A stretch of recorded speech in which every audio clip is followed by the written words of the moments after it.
During the last 10 years, researchers in Alaska, and in particular with the LTR, the Long-Term Ecological Research Program at Bonanza Creek, have become increasingly interested in integrating the observations of local people and the work of science to give us a more holistic understanding of what's changing and why and how it's affecting people.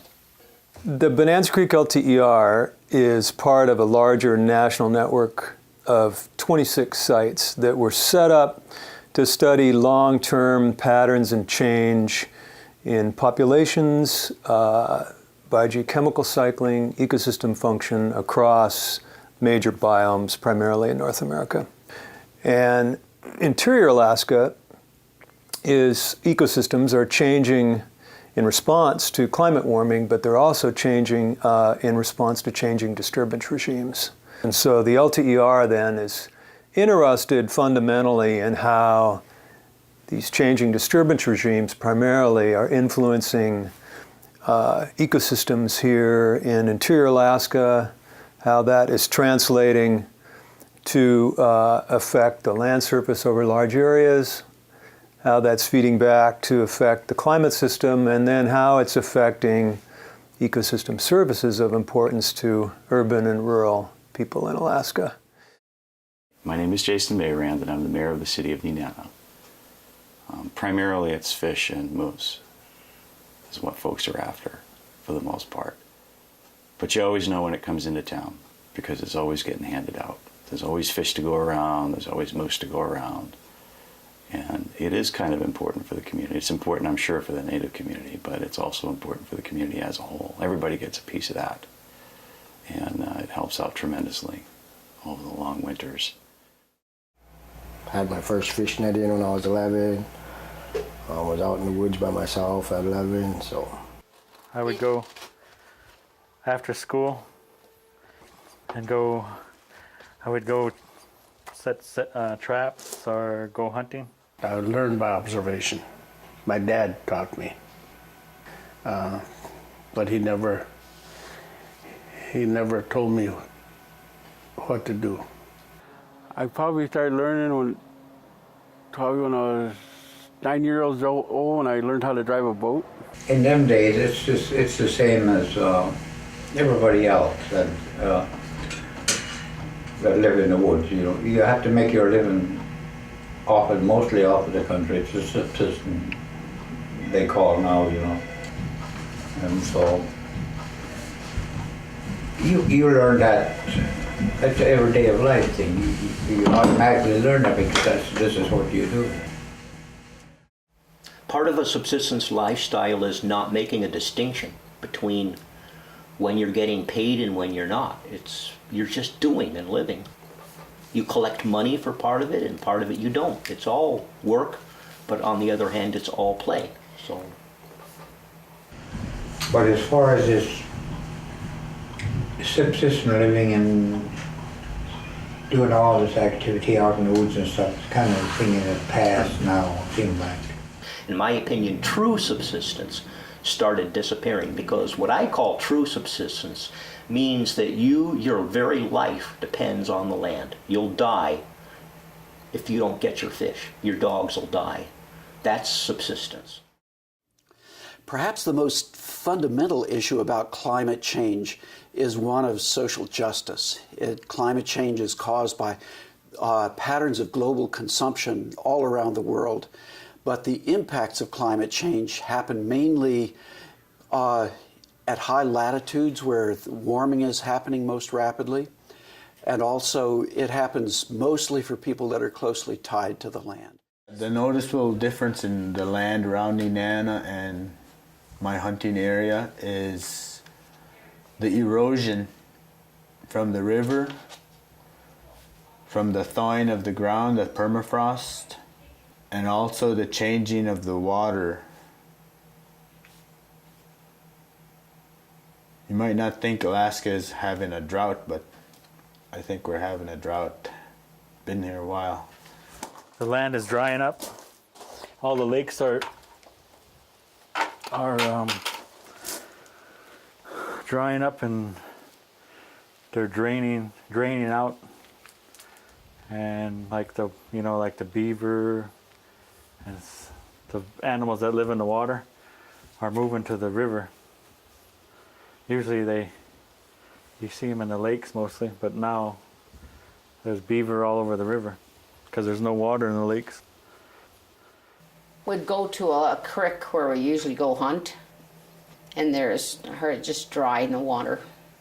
You can see that the water used to extend to a tree line, and now every single lake, there's water in the middle surrounded by grass, sedge grass, for hundreds of yards, and then there's the tree line.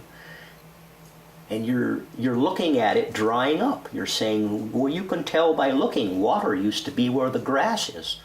There are some places we don't go to anymore because there's no water going into that tributary anymore. We used to hunt ducks around town here in the fall. Now most of the places all dried up since then, like the land is getting drier. The rivers are changing as I believe the permafrost is melting more, and that causes the rivers not to stay in their place as much as they used to. I'm seeing a lot more drastic undercuts on the river, where the river will cut in maybe as far as 50 feet, and the bank will be hanging out 50 feet. You could even run your boat underneath it in a tunnel, and then that whole hunk of land is falling in. It's just amazing. Like, to lose 50 feet in a year is a big change. River erosion we've had to move a dog trail over, and next year it would erode again. You'd have to move. I guess erosion has changed, and I know when we were fishing with fish wheels, you'd have to occasionally move because of the river change. There was a pond back in there, wetlands, and it wasn't a lake or nothing, but it was wetlands, and the bank had eroded right up to it, and then that broke open that water, and so all the water drained out of it, and so now it's just dry. As 10 years ago, there was somewhere you could dock your boat, throw your canoe, and paddle across, but now it's a good hour walk to get there now. Currently, the fish camps and the hunting grounds that we usually land at, there's climbing trees that you go to on the river, and most of them have all fallen into the river. The rivers are losing their banks. The banks are caving in. People's native allotments are falling completely in the river. As the rivers shift now, we don't have that security that already is still there, and that the fish are moving in the same way.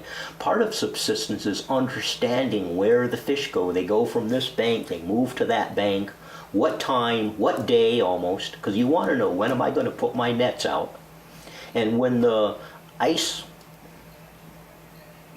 is gone and the river moves around and there's more mud in the water and the current speed changes and there's new eddies and eddies are gone, now you have unpredictability. You don't know where the fish are, you don't know when they're arriving, you don't know where to put your net.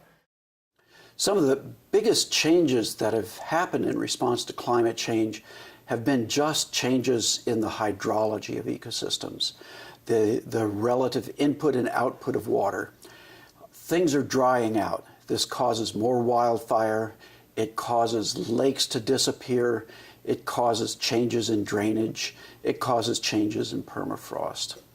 So this makes a difference for people who've been adjusting their lives, their livelihoods to life on the land in response to what they've known to be the patterns over many generations.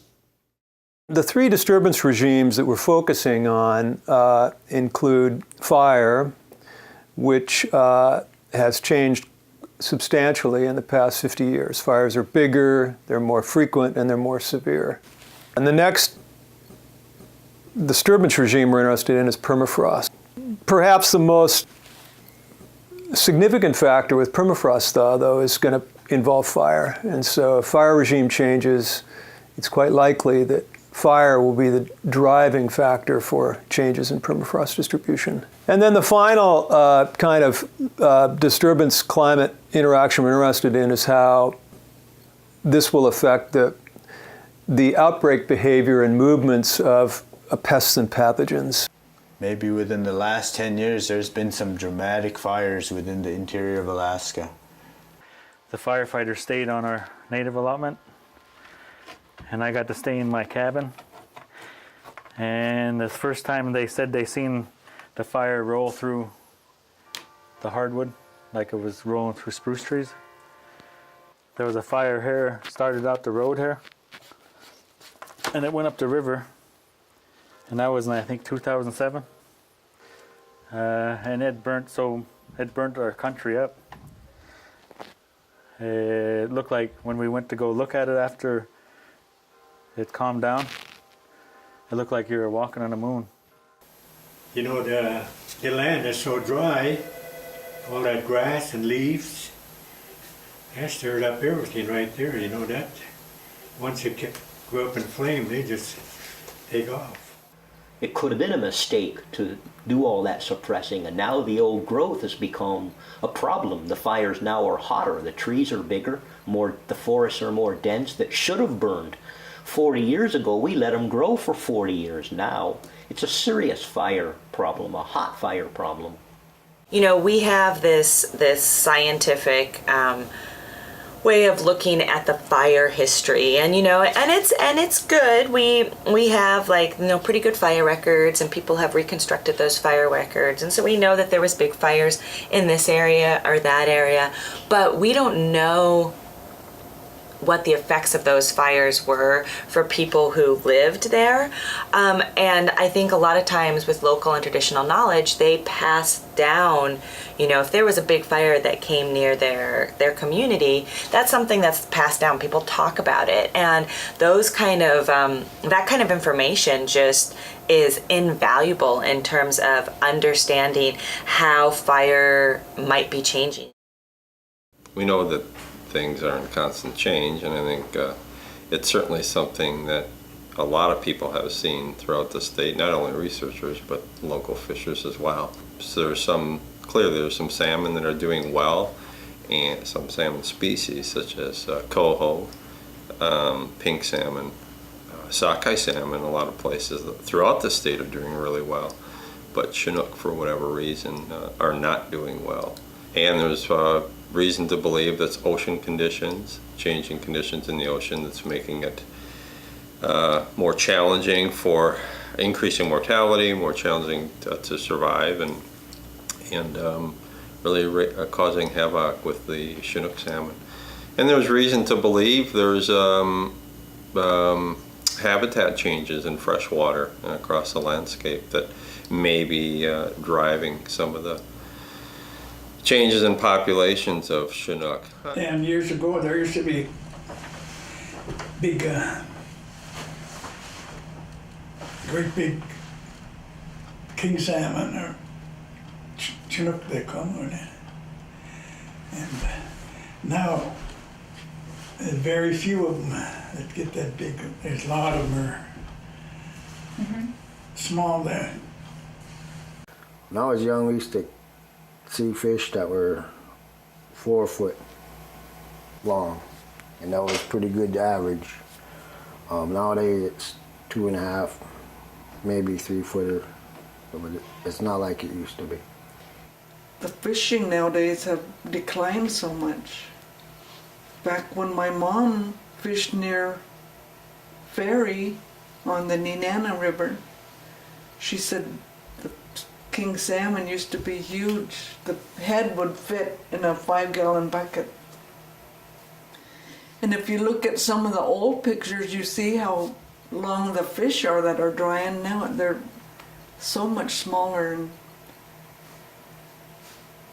it's really declined. I know when we had sled dogs, we would fish day and night, and we would cut fish by a lamp and hang them and dry, and we would catch tubs of fish, but nowadays you don't see that. It's declined so much. Well, I know the king salmon is the little. We're getting smaller king this year, for the last couple of years now. Smaller than the big ones. I don't know where the big ones go. The kings are smaller size. When I was a kid, there were some pretty big kings. If you catch a big fish, and that's, you know, that's more you put away when you take care of it. If you catch a small fish, you have to use two of them to get that same amount. So it does affect it a little bit, just more work. I guess you'd have to fish longer to get what you needed to survive with over the winter. That is a pattern that has been seen, meaning smaller fish and fewer fish. Those two sort of trends have been pretty widespread and are seen throughout the Yukon drainage. So it's not just characteristic of sort of local interior Alaska, but it seems to be an issue that's a real pattern taking place. 30, 40 years ago, we lived a subsistence lifestyle. Most villages, most people, most individuals lived a subsistence lifestyle. Within the last 50 years, society has changed. People's ideas of subsistence have changed. The animals have changed. There's not enough animals. The animals have moved from one area to the next. And the people don't know how to react to that. There's no new species moving in. One of the interesting happenings, of course, in interior Alaska relates to the warming trend that has some various and sundry effects on thermokarsting, that is the melting of the permafrost. There, lake drying has been often associated with these the thermokarsting. So then we end up actually with a decreased amount of wetlands, or at least amount of ponds and lakes around the margins of which that the moose are feeding in the summertime. The moose are thinner, they're skinnier, they're not as healthy because the lakes are freezing, drying up. Started seeing them at the outskirts of town, but here in the last 10, 15 years, they're walking right past this building in the wintertime. When we first moved down here, there was no, like I say, nothing but a dirt road between Nenana and Clear, and there wasn't that much hunting. But then when they opened up the highway, people from Anchorage and those areas come up, and they don't care about the moose meat. All they want is a big horn, so they've killed off all the big bulls in that area. Now you see cows and calves mostly, but you don't see, if you see a bull, it's one of those with little prongs on it. And I try to explain to my kids that eventually there's not going to be any moose because there's no more strong bulls breeding. Some places you don't go anymore and you've got to find new places. If you can't hunt here, you've got to hunt somewhere else. If there's no berries here, you've got to go somewhere else. And some things like the muskrat and the beaver in large part and the moose moving, you just adapt. Yep. You just have to. There's no choice if you're going to do things. If the animal moves somewhere and they're more plentiful, I'll go there. But if, I won't just trap or hunt the same area if there's no animals. As humans, the human animal, we can adapt to whatever changes come along. I think that's what's been going on over the years. We have to adapt to whatever happens. Nenana. Always moving forward. It may be slow, but it's always moving forward. One of the major themes of the program is really trying to understand the implications for changing climate and changing disturbance regimes on ecosystem services to Alaskans. And so it's essential then to get not only opinions but understanding of these processes from people that are living on the land. It's absolutely essential for evaluating where we go as far as what the greatest vulnerabilities are to these communities then with respect to climate change. It's our hope that this research will continue into the future, that we can develop an ongoing community-based monitoring program, and we can learn with the people of Nenana so that they are better situated and better informed so they can adapt and have a more sustainable future.